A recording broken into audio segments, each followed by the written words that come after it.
But let me kind of up-level this and speak to the politics of this, because something really interesting happened. You had everybody from AOC to Ted Cruz basically denouncing what happened here, taking the side of Wall Street bets against these Wall Street moguls.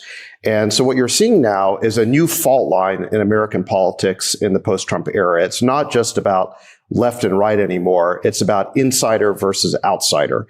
And I think this is going to be a major, major theme that we see. And let me actually, I want to share something. I just wrote a blog post called The Insider's Game about this idea. And I found a passage in Elizabeth Warren's book, which is really interesting because it describes how the insider's game works. And the person who described it to Warren is Larry Summers. None other than Larry Summers, who was the former Treasury Secretary under Obama. He was president of Harvard. He's the consummate insider, and he taught the insider's game to generations of Harvard students. So here's what he said. He presented Warren with a choice. He said to her, well, she said, I could be an insider or I could be an outsider. This is from her memoir in 2014, A Fighting Chance. She wrote, quoting Larry Summers, outsiders can say whatever they want, but people on the inside don't listen to them. Insiders, however, get lots of access and a chance to push their ideas. Powerful people, listen to what they have to say. But insiders also understand one unbreakable rule. They don't criticize other insiders. That is the insider's game. It's a protection racket where these powerful insiders, these powerful elites of Wall Street, of big business, big media, and politics, they get together and they protect each other no matter how incompetent they are, how corrupt they are. Silicon Valley, they're involved in this too, but big tech. And this is the revolution I think that's going to happen. I think Trump was kind of a forerunner of that, is that we are going to see a movement of people across this country who are sick and tired of the insider's game, and they're going to rise up and vote these insiders out of office and put in some new people who aren't beholden to these powerful special interests. What you're speaking to is populism, right, Sachs? You can call it populism. I call it insiders versus outsiders.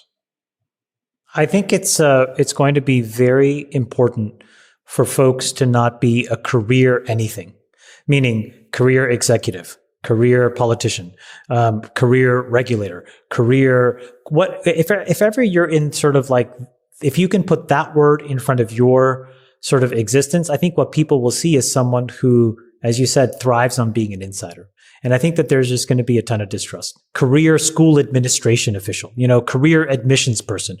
Career anything now is not what you want to be. You want to be sort of a little bit more dynamic because you can have multiple arcs to your life and you're not beholden to anybody. I mean, I think it's not as black and white as institutions are bad or institutions are good.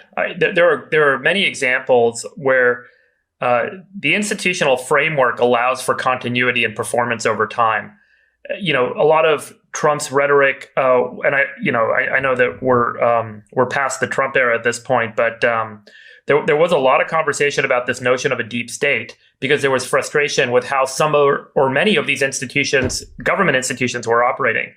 But if not for that deep state, we may have found ourselves in a lot of very ugly situations over the last 4 years, that there really were layers and layers of career public servants that did incredibly heroic things to preserve democracy, to preserve the rights that we all hold dear in the Constitution.